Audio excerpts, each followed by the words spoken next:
Alright, everybody. Today we watched the newest movie in the Ghostbusters franchise, a movie that was long awaited because it doesn't star Melissa McCarthy, but it has the old Ghostbusters in it. The really old Ghostbusters, because they're old now. So Aiden, what's the plot of the old men Ghostbusters and the stupid little kid? And the quest of the stupid little kids? At the start, Egon dies because Harold Ramis is dead in real life. And his daughter and his autistic granddaughter and his Stranger Things grandson come. And they find his ghost lab and they fight Zool again. Connor, what'd you think of Ghostbusters Afterlife? I thought it was a boring derivative, retread of the original, but far less entertaining. And I don't just mean that from the jokes not being funny standpoint, which they weren't, but they kind of just it's just a bunch of unfunny kids dicking around in a town for 2 hours to do the exact same thing that the original Ghostbusters did, but the original Ghostbusters had chemistry, they could act well, there was love interests, there was comic relief through what's his fucking, it was mostly a comedy. Everybody. It was a comedy movie.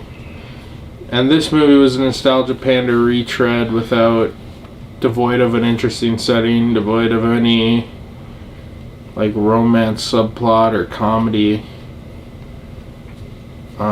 So yeah, that's my basic thoughts, but what I really want to talk about is the Walmart scene. There's a scene where they go to Walmart. Paul Rudd is just making his normal Walmart run because it's a Sony Pictures movie, and he picks up his Baskin Robbins ice cream and he cooks the marshmallows on the Black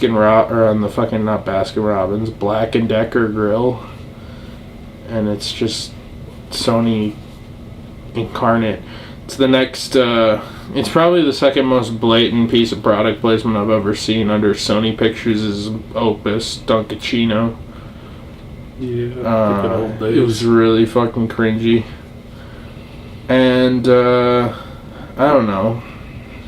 I just thought it was probably the most boring movie I've seen in a long fucking time. I knew they were gonna spoiler alert, they CGI Harold Ramis into the movie, and it's really fucking cringy. But I called that it was gonna happen. It was obviously gonna happen. You'd be stupid not to think they did. So fucking dumb. It was a really dumb movie. It was really boring. It wasn't downright obviously bad like Ghostbusters 2016 or Ghostbusters Who You Gonna Call or whatever they ended up renaming that to. But at least that movie has an audience, a target demographic, which isn't Ghostbusters fans. It's middle-aged women, all the Paul Feig movies. Paul Feig, whatever. All of his movies are going to try to appeal to middle-aged women, so at least I could respect what they were doing. It was a weird choice. It was a really bad movie, but they had a vision and they were going for it. This was just Stranger Things? Not even really. Because, Stranger Things actually has, I haven't seen a lot of Stranger Things, so I've seen, 3 episodes, and I got bored, but I found it far more entertaining than this. This movie was just boring. And Stranger Things kid was in there strictly for marketing, but he's not in half the scenes, which kind of makes me think that he had other obligations through, I don't know, the It movies and Stranger Things to do this. I don't really know. But it seemed like he couldn't be fucked to actually show up. And then the kid that was named Podcast and little Ivan, little fucking Egon girl were dicking around. And then at the end of the movie, the old man Ghostbusters showed up out of nowhere, and they were just and then they showed up and it was a little sad and pathetic, but it was if they at least made a Ghostbusters 3 with the normal cast, and then Egon showed up, I'd be okay, a little hokey, but maybe it'd be a bit of a tear-jerking moment, since there's actually like a moment where we see these characters interact, but like Egon coming back from being like a ghost or whatever, like hugging his daughter who he's never interacted with in the movie, and apparently the daughter never met him because he's a deadbeat dad, and it felt very ham-fisted and tear-jerkery when like you could have just made Ghostbusters 3 and then had Igor show up at the end and just be like, whoa, he's a ghost, and then have the tear-jerker moment where you play the piano Ghostbusters theme or whatever. Yeah, overall, I thought it was another stinker. So, Aiden, what did you think of Ghostbusters Afterlife? Ghostbusters is a one-trick pony. All 4 Ghostbusters movies now effectively have the same plot, with this being the most blatant about it somehow. No. Ghostbusters 2016 was the most blatant. It was just gender bent and had like the Harlem Shake or whatever. I don't know, dog. At least Zool didn't show back up in the fucking dogs. Didn't he? No. Because in Ghostbusters 2016, it's like in this movie. In Ghostbusters 2016, it's like the weird bald guy who kills himself because he hates women, and then he turns into like the Stay Puft Marshmallow Man after that. And there's like a dancing Abraham Lincoln ghost or something. I fucking no. They all did they did like the Gangnam Style or some bullshit in that movie. Michael Jackson's Harlem Thriller. Shake. I don't fucking remember. I don't know. Anyway, yeah, it's pretty much like The Force Awakens, where it's just like sad and pathetic and boring and with lots of nostalgia pandering that isn't anything. And but The Force Awakens doesn't need to at least tries to set up a plot. This just fucks around for an hour and a half not knowing what to do, flailing its arms around, and then it ends. Like, this movie is the definition of should have been 75 minutes. I say that about every movie, and I hold true to that. The nostalgia pandering moments were effectively the same beats, though. I mean, dude, when the kid pulls the blanket off the car and it does a close-up on the Ghostbusters logo is the same as when there's the fucking dramatic close-up on the Millennium Falcon and everyone talking about how cool it is. And they were definitely ripping off The Force Awakens. I like how one of 3 Ghostbusters scenes where there's actually ghosts in this movie is a 15-minute scene where Paul Rudd's at Walmart.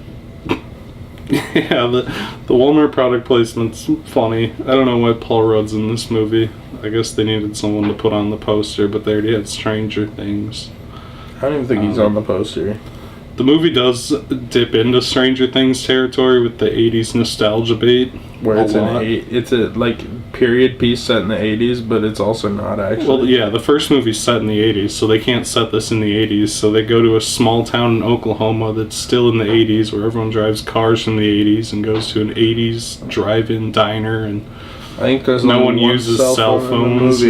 It's when the little girl calls fucking Dan Aykroyd. The only modern... And Dan Aykroyd. No, even then, she's given like a fucking rotary phone by the cop. Oh yeah, they're both on rotary phones. Pretty much the only person who lives in the 21st century is the little Asian boy named Podcast, which is rough. Yeah, and then the last 15 minutes, the movie really just takes a shit even worse than it was when Harold Ramis's ghost appears and just starts like mouth kissing Bill Murray's almost corpse, and I don't know, talking about how cool and epic the old times were, and Harold Ramis's ghost doesn't say anything. Spooky ghost body around, and he's dead in real life, and his ghost body's like, you're such a great Ghostbusters 2, Ghostbusters 4 Afterlife. And then he goes to heaven. Oh my god, it's a fucking eye roller. Yeah, it's probably like the most... it would be better if they actually did a Ghostbusters 3 with Ernie Hudson and the Ernie Hudson from the Irate Gamer and Paul Rudd from Halloween 6. Well, just do an actual Ghostbusters movie with the original cast, and in the last 2 minutes have Harold Ramis show up. I don't get why that's so hard. But yeah, it's pathetic, boring, shallow nostalgia bait, as everyone predicted it would be. Absolutely nothing interesting going on in any way. Falls pretty low on my stink dar this year. Pretty high on the stink dar. I don't know how that works. The stinky meter. Put on the new graphic that you're gonna create of the stink meter right here, Aiden. Okay, I'll make a stink meter. Put it on the stink meter below. There's a stink meter. It's still one of the best movies of the year because everything fucking sucked this year. Would you recommend Ghostbusters Afterlife? What? Would you recommend Ghostbusters Afterlife? Oh, no. Would you recommend it? No. Alright, see ya.